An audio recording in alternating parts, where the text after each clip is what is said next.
ఈ చిన్ని సంఘం ఉన్నది. ఎంతండి? ఎంతమ్మా? 30. సేవ అంటే ఏంటనుకుంటారు మీరు? సేవ అంటే ఇక్కడ ప్రార్థన పెట్టుకుంటాం ఇవి అనుకుంటారు.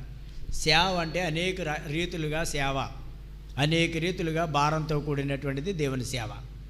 కాబట్టి పిల్లరా, నాకు తెలిసినటువంటి వారు చిన్నోళ్ళు కావచ్చు, పెద్దోళ్ళు కావచ్చు, నెలకు వచ్చి పిల్లరా మరి దగ్గర దగ్గరగా ₹1,00,000 సంపాదించే వాళ్ళు ఉన్నారు, 2 లక్షలు కూడా సంపాదించే వాళ్ళు ఉన్నారు నాకు తెలిసినటువంటి వారు. మేము విశ్వాసము ద్వారా దేవుని సేవ చేస్తాం తప్ప ఎవరిని అడిగి దేవుని సేవ మేము చెయ్యం. ధనం ఇచ్చారని వాళ్ళని మేము మెప్పించాం. ఎందుకంటే చదువు తక్కువైన వారికి కొంచెం నైపుణ్యత తక్కువ ఉంటుంది. ఆయన ఒక మాట చెప్పాడు, ఆయన బంధువులు విడిచిపెట్టేసాను అంటాడు కానీ మళ్ళా తిరిగి వెళతాడు అని అన్నాడు. మీరు అర్థం చేసుకోండి, బంధువులు విడిచిపెట్టేశాను అంటాడు అని అంటాడు కానీ మరలా తిరిగి వెళ్తాడు అన్నారు. మీతో కూడా మేము చెప్తున్నాను, మీరు అతలబా నువ్వు అంటాను, నేను పో అంటాను నేను. మీరు బాగా అర్థం చేసుకోండి. పరిశుద్ధమైన గ్రంథం దేవుని యొక్క వాక్యము 2 అంచులు కలిగిన, చెప్పండి, 2 అంచులు కలిగిన కట్కం. నేను ఖండిస్తాను, గద్దిస్తాను, బుద్ధి చెప్తాను, అలాగే ప్రేమిస్తాను. విన్నారా? ఖండిస్తాను, గద్దిస్తాను, బుద్ధి చెప్తాను, తిరిగి మరలా ఏం చేస్తాను? చెప్పాలి, ఏం చేస్తాను? ప్రేమిస్తాను. ప్రేమ అంట అనేకమైన దోషాలని కప్పుతుంది. ప్రేమ అనేకమైన దోషాలను కప్పుతుంది. దేవుని బిడ్డలుగా దేవుని యొక్క సన్నిధానంలో వాక్యం అనేది ఉంది. అపోస్తుల కార్యాలు 24:16. అపోస్తుల కార్యాలు 24:16. ఈ విధమున నేనును దేవుని ఎడలను మనుషుల ఎడలను ఎల్లప్పుడూ నా మనస్సాక్షి నిర్దోషమైనదట్లుగా ఉండినట్లు. విన్నారా? మనుషుల ఎడల, చెప్పండి, ఎవరి ఎడలమ్మా? దేవుని ఎడల. మనుషుల ఎడల, దేవుని ఎడల. మనుషుల ఎడల, దేవుని ఎడల కూడా ఎల్లప్పుడూ నా మనస్సాక్షి నిర్దోషమైనదిగా అభ్యాసం చేసుకుంటున్నాను అంటాడు. మనుషుల ఎడల కూడా చేయవలసి ఉంటుంది. కొన్నిసార్లు మనుషులను కూడా ఏం చేయాలి? మనం విడిచిపెడతాం. ఇక్కడ అన్నాడు మనుషుల ఎడల, దేవుని ఎడల అని చెప్పాడు కదండి. మళ్ళీ గల్తీ రాసిన పత్రిక 1:10 చదవండి. గల్తీ రాసిన పత్రిక 1:10. 1:10. ఇప్పుడు నేను మనుషుల దయను సంపాదించుకొని చూచున్నానా? దేవుని దయను సంపాదించి చూచున్నానా? నేను మనుషులను సంతోషపెట్టగోరుతున్నానా?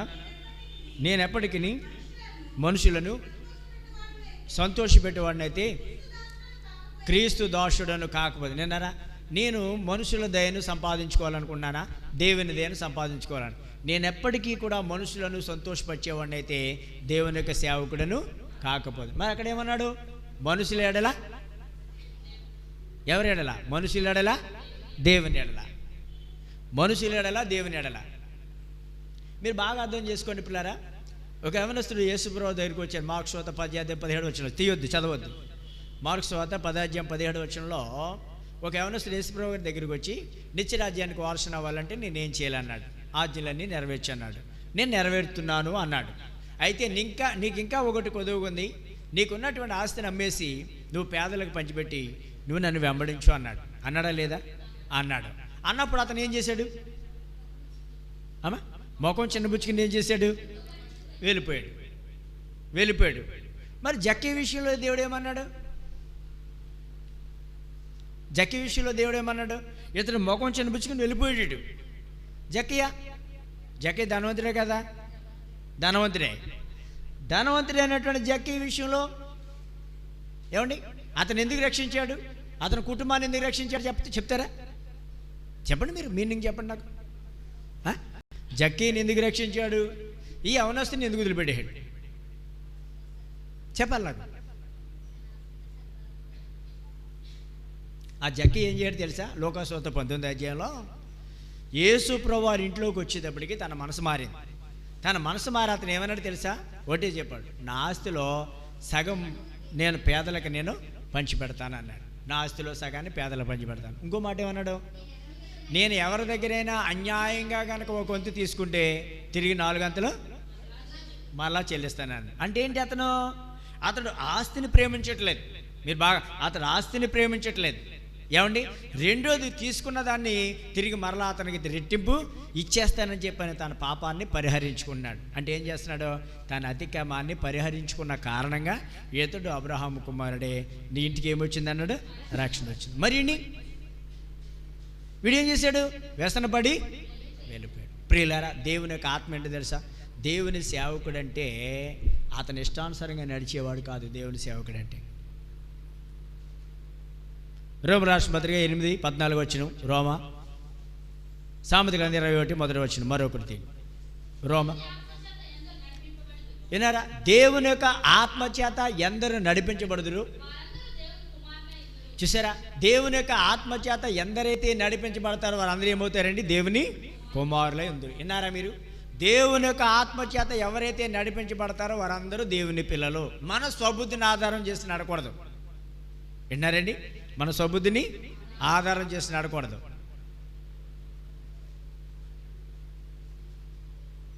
అపోస్తలుల కార్యాలు 10వ అధ్యాయం 2వ వచనం చదవండి. అది రోమ 10:2. వారు దేవుని యందు ఆసక్తి కలిగిన వారిని వారి గురించి నేను సాక్ష్యం ఇస్తున్నాను. రోమ 10:2. విన్నారా? వారు దేవుని యందు ఆసక్తి కలిగిన వారిని వారిని గురించి నేను సాక్ష్యం ఇస్తున్నాను. అయినను వారి యొక్క ఆసక్తి, విన్నారా? వారు దేవుని యందు ఆసక్తి కలిగినటువంటి వారిని వారి గురించి నేను సాక్ష్యం ఇస్తున్నాను. ఆసక్తి కలిగిన వారిని సాక్ష్యం ఇస్తున్నాను. కాయనను వారి యొక్క ఆసక్తి ఎలాంటిది కదండి? జ్ఞానానుసారమైనది కాదు. నీ యొక్క ఆసక్తి జ్ఞానానుసారమైనటువంటిది కాదు అన్నాడు. వారు దేవుని యందు ఆసక్తి కలిగిన వారే అని నేను సాక్ష్యం ఇస్తున్నాను. మంచిది, పనిచేస్తున్నాను, అన్ని బాగానే ఉన్నాయి. కానీ అయినను వారి యొక్క ఆసక్తి ఎలాంటిది కాదు? జ్ఞానానుసారమైనది కాదని చెప్పి సాక్ష్యం ఇస్తున్నాడు పౌలు గారు. ఏంటంటే తెలుసా? ఎందరైతే దేవుని యొక్క ఆత్మచేత నడిపించబడతారో వారందరూ దేవుని కుమారులై ఉంటారు. దేవుని యొక్క ఆత్మచేత మనం నడిపించబడాలి. మన స్వబుద్ధిని ఆధారం చేసి నడకూడదు. అక్కడ వాక్యం చెప్పండి, ఆ చదవడు. తమ స్వనీతిని స్థాపింపనుకుంటూ 10:2, రోమ 10:2 మీరు చదివిన వాక్యమే. వారు దేవుని యందు ఆసక్తి గలవారని వారిని గురించి నేను సాక్ష్యం ఇచ్చున్నాను. ఆయనను వారి యొక్క ఆసక్తి జ్ఞానానుసారమైనది కాదు. ఏలయనగా వారు దేవుని నీతిని ఎరుగక తమ స్వనీతిని స్థాపింపబూనుకుంటూ దేవుని నీతికి, వినారా? ఏమన్నాడండి? ఏంటి మీరు అర్థమైందా? మీరు దేవుని మందిరానికి వచ్చారు కదా. బాప్తిస్మం అంటే ఏంటో తెలుసా? యేసు ప్రభువారిని తన నోటితో ఒప్పుకున్నవాడు, ప్రభు అని ఎవడైతే ఒప్పుకుంటాడో వాడు రక్షించబడతాడు అన్నారు. విన్నారా? ఏమనండి? యేసు ప్రభువారిని అంట, యేసు ప్రభువారిని ప్రభువు అని ఎవరైతే నోటితో ఒప్పుకుంటారో వారు ఏమవుతారంట? రక్షించబడదు. ప్రభు అంటే మీనింగ్ ఏంటి? ప్రభు అంటే దేవుడైనా? ప్రభు అంటే పెద్దవాడు, గొప్పవాడు, యజమానుడని. ప్రభువులని ఎవరు పిలుస్తారు? ప్రభువులని యజమాని. ప్రభువులని ఎవరు పిలుతారండి? యజమాని. ప్రభు అంటే ఏంటో తెలుసా పిల్లారా? నీ అధికారము కింద నేను ఉన్నాను, నీ అధికారానికి నేను లోబడుతున్నానని ఒప్పుకుని వాడు రక్షించబడతాడు. మీలో ఎంతోమంది బాప్తిసం తీసుకున్నారు, కానీ మీరు ప్రభువు యొక్క అధికారము క్రింద మీరు నడుస్తున్నారా? నువ్వు బాప్తిసం అంటూ తీసుకున్నావు, కానీ దేవుని యొక్క అధికారం, నీ భర్త మాట నువ్వు వినకపోతే నీ భర్త నిన్ను పట్టించుకోడు. ఎందుకో తెలుసా? నీ భర్త నీకు యజమానుడు. నీ భర్త నీకు యజమానుడు. ఇప్పుడు అమ్మగారు నా మాట వినలేదనుకోండి, నా మాట వినకపోతే ఆమె నా భార్యగా ఎలా ఉండగలుగుతుంది? మీకు తెలుసు కదా, బైబిల్ గ్రంథంలో అహష్వరోషు రాజు యొక్క మాట వస్తీ విన్నదా? చెప్పండి, విన్నదా? వినలేదు. వినలేనందుకు ఏం చేయడు అతను? అమ్మా, ఈమె రాణిగా ఉండకూడదు. అక్కడ అహష్వరోషు రాజు అనలేదు, అక్కడ మంత్రులందరూ అన్నారు, రాజా నీ భార్య రాణియే మీ మాట వినలేదు కదా, రాణియే మీ మాట వినలేదు కదా, కాబట్టి మీ మాట వినలేదు రాణి. వినలేని కారణంగా సామ్రాజ్యంలో ఏ పురుషునికి విలువ ఉండదు, ఏ మంత్రికి కూడా విలువ ఉండదు. కాబట్టి నేను చెప్పేది ఏంటో తెలుసా? ఈమె భార్యగా ఉండడానికి వీల్లేదండి అని చెప్పని రాజుగారితో చెప్పారు. దేవుని స్తోత్రం. ఎవరితో చెప్పారండి? రాజుగారితో చెప్పేశారు. రాజుగారితో చెప్పేవాడు రాజు ఏం చేశాడు? చెప్పండి, రాజు ఏం చేశాడు? వస్తీని విడిచిపెట్టేశాడా లేదా? విడిచిపెట్టేశాడు. నేను మాట చెప్తున్నాను ఖచ్చితంగా, నీవు దేవుని రక్షించబడిన నీవు దేవుని అధికారం కిందకి నువ్వు రాకపోతే నువ్వు దేవుని కుమారుడు కాదు, నువ్వు దేవుని కుమార్తెవు కాదు. నువ్వు బాగా అర్థం చేసుకో. ఎక్కడ కుమార్తె? బాప్తిసం తీసుకుంటాడు, సారా తాగుతాడు, బాప్తిసం తీసుకుంటాడు, వ్యభిచారం చేస్తాడు, బాప్తిసం తీసుకుంటాడు. పిల్లరా, దేవుని ఎరగలేనటువంటి వారు ఏ కార్యాలు అయితే చేశారో ప్రతి కార్యములో కూడా పాలు పంపులు పొందుతాడు. అంటే ఒక తాగుబోతుడు క్రైస్తవుడు అవుతాడా? ఒక వ్యభిచారి క్రైస్తవుడు అవుతాడా? ప్రియమైన దేవుడా, ఒక దొంగ క్రైస్తవుడు అవుతాడా? వాడు మారినప్పుడు దేవుడు బిడ్డ అవుతాడు. వాడు మారినప్పుడు దేవుడు బిడ్డ అవుతాడండి. దేవుడిని ఒప్పుకున్నవాడు ప్రియమైనటువంటి దేవుని బిడ్డ. ఒప్పుకున్నాం అంటే ఏంటో తెలుసా? దేవునికి అధికారం కిందకి నువ్వు రావాలి. నీ స్వబుద్ధిని ఆధారం చేసుకున్నావు, నీ సొంత నీతికి నువ్వు లోబడుతున్నావు. కాబట్టి అక్కడ ఏమన్నాడండి? నీ స్వబుద్ధిని ఆధారం చేసుకుని ఏమన్నాడండి?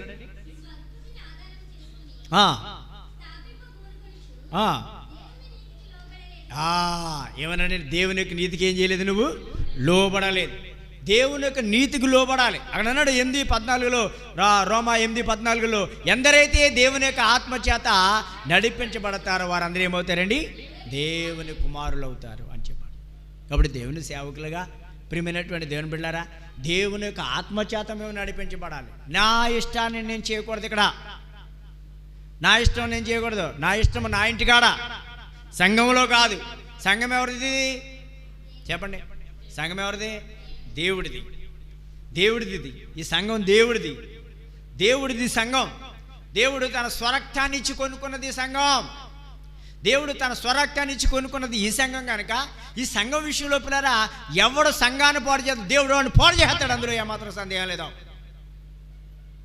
ఎవడైతే ఈ సంఘాన్ని తృణీకరించడానికి లేదు, ఈ సంఘాన్ని హేళన చేయడానికి లేదు, ఈ సంఘం విషయంలో అపహాస్యం చేయడానికి లేదు, తేలిగ్గా మాట్లాడడానికి లేదు. అంతేకాదు ఈ సంఘాన్ని నడిపిస్తూ అధ్యక్షుడిగా దేవుడు సంఘ కాపరిని పెడతాడు. సంఘ కాపరిని కూడా ఏమంటానికి వీల్లేదు. యజమాని పెట్టినాడు, కూరొడ్డిచ్చేవాడు పెడతాడు. ఎవడు పెడతాడు కూరొడ్డిచ్చేవాడిని? ఇప్పుడు ఈయన భోజనం ఏర్పాటు చేశాడు కనుక ఇప్పుడు ఆ వెంకటరావునో లేదా ఆ నందిరాజునో లేకపోతే సుందర్ సింగ్నో లేదా అంతకలా రాజేష్నో ఆ జేసుదాసునో గణేష్నో పెడతాడు. ఏ జాగ్రత్త, నేను ఇంత తట్టుకొచ్చాను, నువ్వు శుభ్రంగా వడ్డించు అని పెడతాడు. ఆయన ఇష్టం లేకుండా వడ్డిస్తారా? పెట్టేస్తాడా? చెప్పాలి. ఆయన ఇష్టం లేకుండా ఇచ్చేస్తారా? ఎవరు? అలాగే ప్రియ దేవుని సేవకుడమైనటువంటి మమ్మల్ని ఏం చేశాడు తెలిసే? దేవుడు మమ్మల్ని సంఘాన్ని కాయడానికి కాపరిగా దేవుడు పెట్టాడు. మేము ఎవరు మనసు ఎరిగి పనిచేయాలి? దేవుని మనసు ఎరిగి దేవుని చిత్త ప్రకారంగా మేము చేయాలి. దేవుడికి పైరూపం తెలుసా, అంతరంగం తెలుసా? అంతరంగం తెలుసు. మరి వాడు నిత్యరాజ్యానికి అవసరం కావాలంటే ఏం చేయాలని అడిగితే ఆజ్ఞలు నెరవేర్చు అని అడిగినప్పుడు నెరవేరుస్తున్నాను అన్నాడు. నీకు ఇంకా ఒకటి కొదువే ఉన్నదని యేసు ప్రభు చెప్పాడు. ఎందుకు తెలిసింది అతనికి? అతని అంతరంగ హృదయము ఎరిగినవాడు కనుక. సంఘంలో కూడా పెడతాను నేను అనొచ్చు, బుద్ధి లేదని. నీకు బుద్ధి లేదు వెళ్ళరా నేను అనొచ్చు. దశంభావం ఇచ్చినంతరాన్ని బుద్ధి వచ్చేద్దా? గుడి కట్టించినంతరాన్ని బుద్ధి వచ్చేస్తుందా? వంటలో ఉందినంతరాన్ని బుద్ధి వచ్చేస్తుందా? చెప్పండి. వచ్చేస్తుందా బుద్ధి? రాదండి, బుద్ధి రాదు. దేన్ని చూస్తాడు సేవకుడు? అంతరంగాన్ని చూస్తాడు. అంతరంగాన్ని. సంఘంలో ప్రియమైన దేవుని బిడ్డలారా, సంఘంలో సేవకుడికి కుటుంబం కావచ్చు, బయట వారు కావచ్చు, ఎవరైనా కావచ్చు, మీరు బాగా అర్థం చేసుకోండి, అందరూ కూడా దేవుని సేవకుడికి బిడ్డలు లాంటి వాళ్ళు. ఇప్పుడు సేవకుడు ఏం చేస్తాడో తెలిసే పిల్లారా? భర్తకి, భార్యకి, కూతురికి, కొడుక్కి, అన్నకి, అల్లుడికి ఎవరికి ఏ రకముగా అయితే చెప్పాలో ఆ రకంగా చెప్పి కుటుంబాన్ని ఆదరిస్తాడు, కుటుంబాన్ని కడతాడు సేవకుడు. దేవుని స్తోత్రం. అందరి మనసులు ఇరిగి చేస్తాడు. ఒకరి మాటే తీసుకోరు. తీసుకుంటారా? మీ ఇంకటి పేరేం పేరు అబ్బాయి? రాంబాబు గారు. నేను నా కుమారుడి పెళ్ళికి నేనేమి మంగళసూత్రాలు కానీ లేకపోతే ప్రిల్లరా తలంబ్రాలు కానీ లేకపోతే నేనేమీ చేయలేదు. అలాగే చేయలేని పెద్దలతో నేను చెప్పాను. అక్కడ ఆ పెద్దలు సిట్టింగులు అన్నారు, అలాగైతే ఎక్కడండి అయ్యారండి అని కొంతమంది అడిగారు. ఏమండి, మా బిడ్డను మేము అలా పెంచాం కాబట్టి మా బిడ్డకు అలా చేయటం మా ధర్మం. మీ ఇష్టమైతే మీరు చేసుకోండి, అది మీ ఇష్టమని మేము వదిలేసాం. దేవుని స్తోత్రం. మీకు అర్థమైందండి? ఎందుకు నేను ఈ విషయం చెప్తానంటే, దేవుడు పరిశుద్ధుడు. మనం కూడా పరిశుద్ధంగా. అలాగైతే ఎవరు ఉంటారు? చాలామంది మా ఊరోళ్ళు అన్నారు, ఎలా ఉంటారు? ఉండేవాడే ఉండాలి.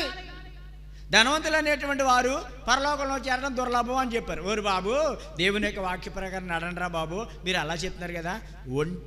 ఒంటే సూది బెజ్జంలో దూరడం కదా, పరలోకంలో చేరడం సాధ్యమని చెప్పాడు. దేవుడికి సాధ్యం, ఉండగలుగుతారు. ఉండాలి నువ్వు ఉంటేనే భక్తి అంటే. ఉంటే నువ్వు మనిషిని చంపేశావు, ఎలా జైల్లో ఇంటికాడ ఉంటానంటే పుచ్చుకోదు. ఉండతారా? ప్రతి పూట పొద్దున్న సాయంకాలం వస్తారు పోలీసులు వచ్చి పట్టుకుంటారా? ఎక్కడున్నా దొరుకుతావు, దొరకవా? ఖచ్చితంగా దొరికేతావు, అందులో ఏమాత్రం సందేహం లేనే లేదు. భక్తి అంటే అలాంటిది. అతను అంతరంగాన్ని చూశాడు. అంతరంగాన్ని చూసి ఏమన్నాడు? నీకు ఇంకా ఓడి కొద్దిరా బాబు, కాబట్టి నీ ఆస్తిని అమ్మేసి పేదలకు పంచిపెట్టి వెంబడిచ్చే అని చెప్పాడు. ఒకవైపు నుంచే కాదు ప్రియమైనటువంటి దేవుడు, అన్ని వైపుల నుంచి చూసుకుంటాడు సేవకుడు. దేవుడి వైపు నుంచి చూస్తాడు, కుటుంబం వైపు నుంచి చూస్తాడు, సంఘం వైపు నుంచి చూస్తాడు. నీకు ఒక కూతురుంటే, ఒక కొడుకుంటే, పిల్లారా నువ్వు వాళ్ళు పెంచుకుంటాక అంత బాధ అయినప్పుడు సంఘ కాపరికి ప్రియమైన దేవుని బిడ్డారా 1000 మంది ఉంటారు. అంతేకాదు దేశం యొక్క భారం సేవకుడి మీద ఇట్టాడు. దేవుని స్తోత్రం. ఏ భారం? దేశము భారం పెట్టాడు. నీకు ఏమైనా ఉందా భారం? నీ భారం ఏంటి చెప్పు? నీ కొడిపే నీకు, నీ ఇల్లే నీకు భారం. దేనికి ఉంది చెప్పు నీకు భారం? నీకు దేనికి ఉంది భారం చెప్పండి? దేవుడి భారం ఏముంది? దేవుడి భారం. తిమోతి రాసిన మొదటి పత్రిక 2వ అధ్యాయము మొదటి వచనం. తిమోతి రాసినటువంటి మొదటి పత్రిక 2వ అధ్యాయం మొదటి వచనం. మనం సంపూర్ణ భక్తియు మాన్యతయు కలిగి నెమ్మదిగాను